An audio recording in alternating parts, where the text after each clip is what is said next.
ITI fighters में आप सभी का स्वागत है। आज का हमारा न्यू टॉपिक है फ्रिक्शन। चलिए इसके सारे प्रीवियस ईयर के क्वेश्चन जो मैंने सिलेक्ट किए हैं उसको हम डिस्कस करते हैं। ओके, आज का हमारा फर्स्ट क्वेश्चन है, जब एक वस्तु किसी दूसरी वस्तु की सतह पर फिसलना प्रारंभ करती है तो उत्तरदायी अधिकतम घर्षण बल जाना जाता है। ऑप्शन है हमारे सर्पी घर्षण, दोलन घर्षण, सीमांत घर्षण या इनमें से कोई नहीं। तो इसका राइट आंसर हमारा हो जाएगा ऑप्शन नंबर सी, सीमांत घर्षण। सीमांत घर्षण क्या होता है? जब एक वस्तु किसी दूसरी वस्तु की सतह पर फिसलने की स्थिति में हो तो उस समय उसके सतहों के बीच जो अधिकतम घर्षण बल लगता है उसको हम बोलते हैं सीमांत घर्षण। इसका हमारा फॉर्मूला होता है mu equal to F upon R. F हमारा होता है घर्षण बल, आर हमारा होता है प्रतिक्रिया बल। ओके, आपको समझ आ गया होगा। तो इसका राइट आंसर हमारा हो जाएगा सीमांत घर्षण बल। इसी के साथ नेक्स्ट क्वेश्चन हमारा, जैसे इसका आप एक डायग्राम भी देखिए, जो ये हमारे थ्री टाइप्स के फ्रिक्शंस होते हैं। ये हमारा स्लाइडिंग फ्रिक्शन, ये रोलिंग, ये हमारा स्टैटिक। स्लाइडिंग मतलब ये स्लाइड कर रहा है तो इसमें नीचे की ओर जाने में फ्रिक्शन। स्टैटिक मतलब एक ही जगह रुका हुआ है तो ये हमारा स्टैटिक फ्रिक्शन। और ये आप जैसे देख रहे हैं ये हमारा है रोलिंग फ्रिक्शन। आई होप आपको ये तीनों डायग्राम समझ आ गए होंगे। इसी के साथ हम अपना नेक्स्ट क्वेश्चन स्टार्ट करते हैं।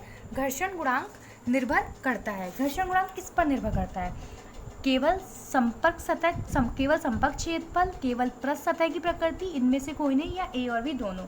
तो राइट आंसर इसका हो जाएगा केवल पृष्ठ या सतह की प्रकृति पर निर्भर करता है। घर्षण गुणांक का मान सतह की प्रकृति पर निर्भर करता है। जैसे हमारा इसको हम म्यू से डिनोट करते हैं, जैसे कि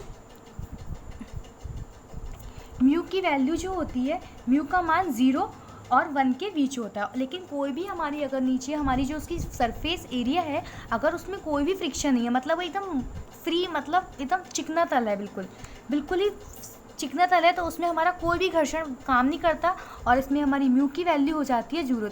तो आप ये भी याद रखिए, म्यू किसी भी रफ सरफेस पे नहीं, स्मूथ सरफेस पे हमेशा 0 होगा और अदर सब पे म्यू का मान 0 और 1 के बीच होता है। स्मूथ पर 0 और फ्रिक्शन जब उसमें घर्षण पैदा होगा तो उसमें 1 से लेके 0 तक होता है। ओके, नेक्स्ट क्वेश्चन हमारा, समतल का वह अवनमन कोण जिस पर पिंड समतल पर नीचे की ओर गति करना आरंभ कर देता है कहलाता है। तो ये हमारा कहलाता है जब को नीचे की तरफ गति करना प्रारंभ कर देता है। तो इसका राइट आंसर है हमारा ब्राह्म कोण।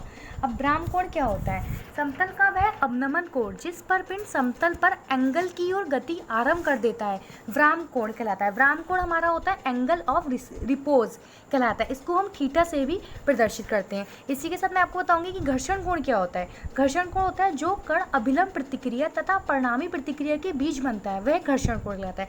घर्षण कोण को हम लैम्डा और फाई से प्रदर्शित करते हैं और इसका हमारा फॉर्मूला भी बनता है जो सबसे ज़्यादा पूछा जाता है, tan lambda. Tan lambda is equal to हमारा होता है म्यू, और लैम्डा इसी के साथ हम इसकी निकाल लेते हैं, lambda is equal to tan inverse mu. तो ये हमारा हो जाता है घर्षण कोण। और इसका लेकिन राइट आंसर इसका हमारा है ब्राह्म कोण, जिसको एंगल ऑफ रिपोज कहते हैं और थीटा से इसे प्रदर्शित करते हैं। इसी के साथ हमारा नेक्स्ट क्वेश्चन है, जब एक पिंड सर्पण आरंभ करने वाला होता है तो उस समय अधिकतम घर्षण बल कहलाता है। इसका इंग्लिश में हो जाएगा the maximum frictional force when a body just begins to slide is called. मतलब जैसे ही वो करने वाला है, उसने किया नहीं, करने वाला है, तो उसमें हमारा अधिकतम घर्षण बल हमारा कहलाता है सीमांत घर्षण बल।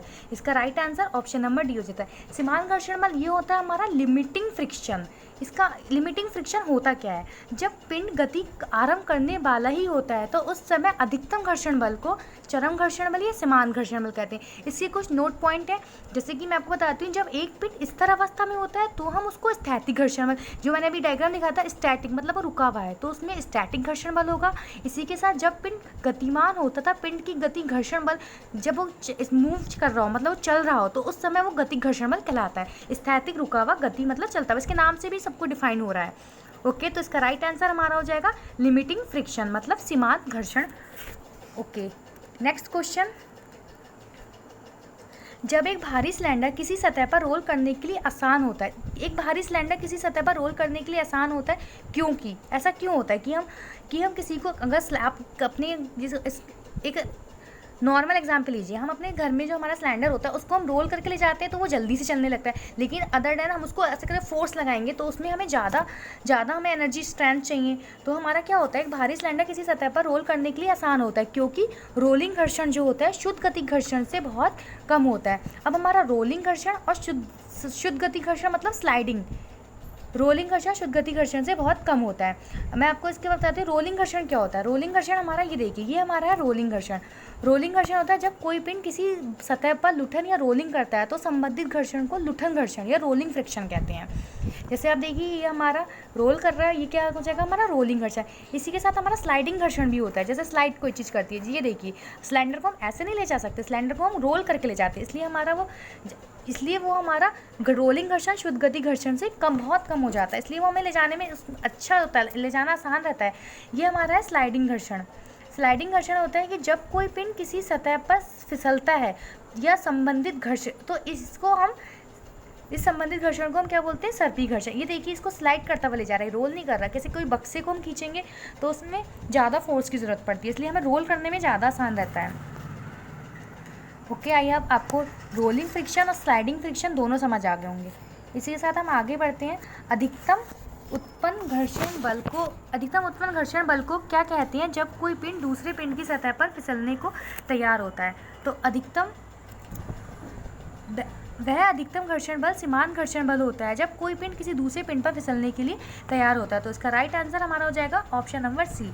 क्या होता है, जब पिंड स्थिर अवस्था में हो तब उस पर स्थैतिक घर्षण बल कार्य करता है, तथा जब पिंड गतिमान हो तो उस पिंड पर गति घर्षण बल कार्य करता है, और जब पिंड गति प्रारंभ करने ही वाला हो, मतलब उसे कीने मतलब स्टार्ट करने ही वाला हो, तो उस समय अधिकतम घर्षण बल को चरम घर्षण बल या समान घर्षण बल कहते हैं। ओके, तो इसका राइट आंसर ऑप्शन नंबर 3 हो जाएगा। इसी के साथ ब्राह्म की अवस्था में किसी पिंड पर लगा हुआ घर्षण बल क्या कहलाता है? जैसे कोई भी चीज़ रुकी हुई है ब्राह्म की अवस्था में, उसको क्या कहेंगे? ब्राह्म की अवस्था मतलब वो रुकी हुई है तो उसको बोलेंगे हम स्थिर घर्षण, मतलब स्थिर, उसमें कुछ भी नहीं हो रहा। ब्राह्म की अवस्था में किसी पिंड पर लगा हुआ घर्षण बल स्थिर घर्षण बल कहलाता है। इसी प्रकार गतिज घर्षण बल क्या होता है? गति की अवस्था में किसी पिंड पर लगा हुआ घर्षण बल क्या कहलाएगा? गतिज घर्षण बल।